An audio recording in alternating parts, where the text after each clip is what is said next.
बिस्मिल्लाहिर्रहमानिर्रहीम। जमीयत उलमा इस्लाम जो आज़ादी मार्च कराची खां रवानो थी चुको आहे। माशाअल्लाह। हिन वक्त असां हैदराबाद हटड़ी बाईपास ते साईं खान मोहम्मद पठान साहब जी क़ियादत में मौजूद आहियूं। अनकरीब मौलाना फजल रहमान जो कंटेनर हैदराबाद जे हदुनि में दाख़िल थियण वारो आहे। असां न रोड बंदि कयो आहे, न कंहिंखे बाहि ॾिनी आहे, न टायर साड़िया आहिनि। असांजो पुरअमन एतिजाज आहे। जमीयत उलमा इस्लाम कंहिं बि तक़रीब कारीअ ते एतमाद नथी रखे। असांजो एतिजाज असांजो जमहूरी हक़ आहे। मौलाना फजल रहमान आइन जे दायरे में रही असांखे इमरान खान सब्ज़ बाग ॾेखारिया, नओं पाकिस्तान नओं पाकिस्तान, नओं त ठहियो पर पुराणे जा बि टायर कढी छॾे।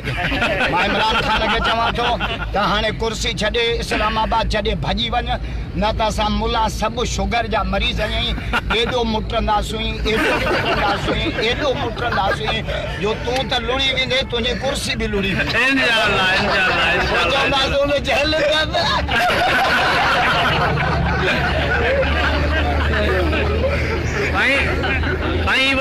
मौलाना साहब गिरफ्तार करना थी मौलाना साहब के गिरफ्तार करना था असां धमाधम मस्त कलंदर करना। माशाअल्लाह माशाअल्लाह माशाअल्लाह।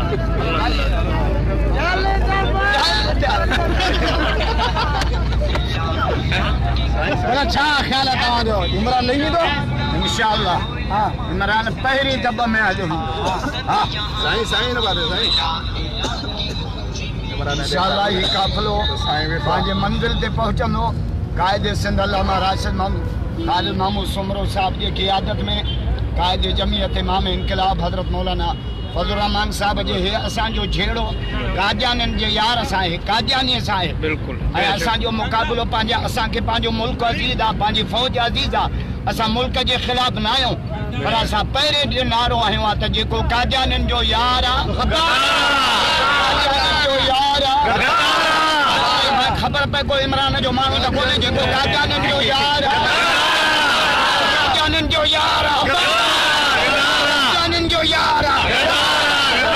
हाणे त इमरान खान कादियानियुनि जे वॾे खे वठी अमेरिका जे सदर वटि वञी रुनो आहे। मुल्क बि नथो हले, कर्ज़ बि नथो मिले, ज़ाल बि घर नथी करे, मौलाना फजल रहमान बि पचर नथो छॾे। झल त मां तव्हां सभिनीनि खे मुबारक थो ॾियां जो मिठे मोहम्मद जे इज़त ख़ातिर तव्हां पंहिंजा घर छॾे सिरनि सां कफ़न ॿधी मैदान ते निकिता आहियो। इंशाअल्लाह फतह तव्हांजा क़दम चुमनि। वरी हितां हलूं था, पर राई विंड जी दुआ बि गॾु कयूं ईंदासीं। हिकु टिकेट में ॿ मज़ा। मौली खान जिंदाबाद, मौली खान जिंदाबाद। माशाअल्लाह माशाअल्लाह।